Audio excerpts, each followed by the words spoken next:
Como o próprio nome diz, a concentração em quantidade de matéria tem a ver com quantidade de matéria. Concentração é sempre a comparação de uma quantidade de soluto com uma quantidade ou da solução como um todo, ou uma quantidade do solvente. Agora eu vou te falar, hoje em dia, as concentrações que estão em andamento, que ainda existem, que ainda são usadas, elas falam sempre da comparação de quantidade de soluto com quantidade de solução. A concentração em quantidade de matéria é pegar o número de mols de soluto que está dissolvido e dividir pelo número de litros, ou seja, pegar a quantidade de matéria e dividir pelo volume em litros, mas o volume tem que estar em litros. A concentração em quantidade de matéria já foi chamada de molaridade e também de concentração em mol por litro. Até hoje na indústria se fala molaridade. Não use esse termo. O termo correto é concentração em quantidade de matéria.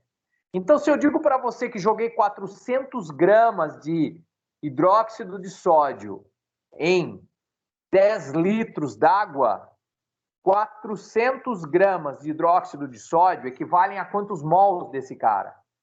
Bom, um mol dele são 40 gramas, 400 gramas são 10 mols dele. Aí eu divido pelo volume, que é o número de litros. 10 mol dividido por 10 litros vai me dar 1 mol por litro.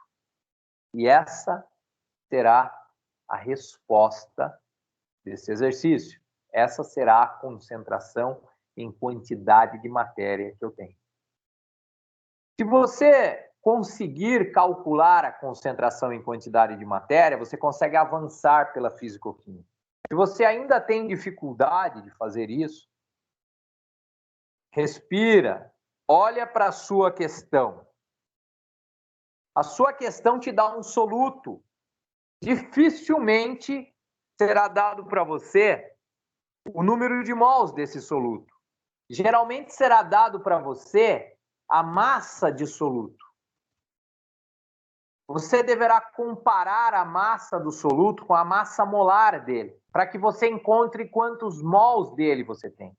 Você vai achar a quantidade de matéria de soluto.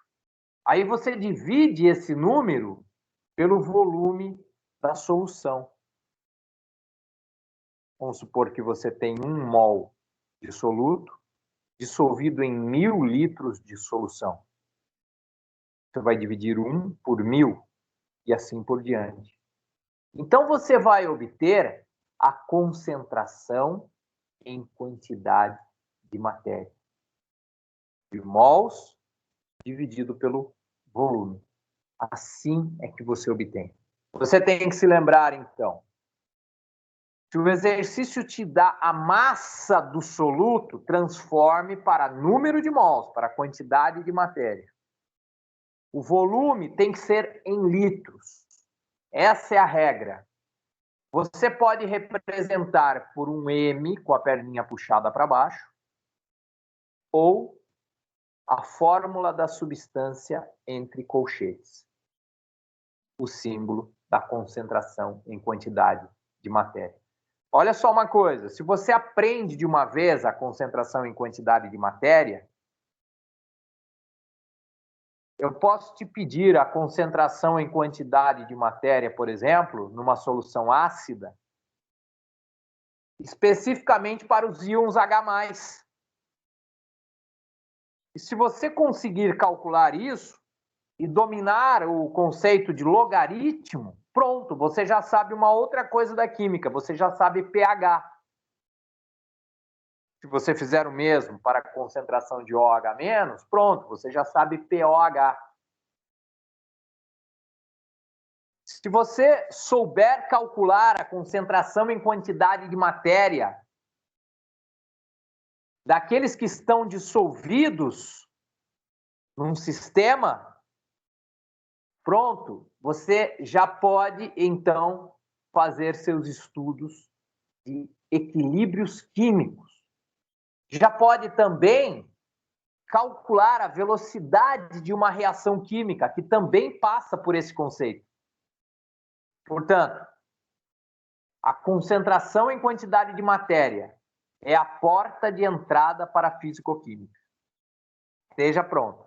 Eu vou deixar no final dessa gravação um card para você relembrar como se faz o cálculo de massa molar e um card explicando um exercício sobre concentração em mol por litro.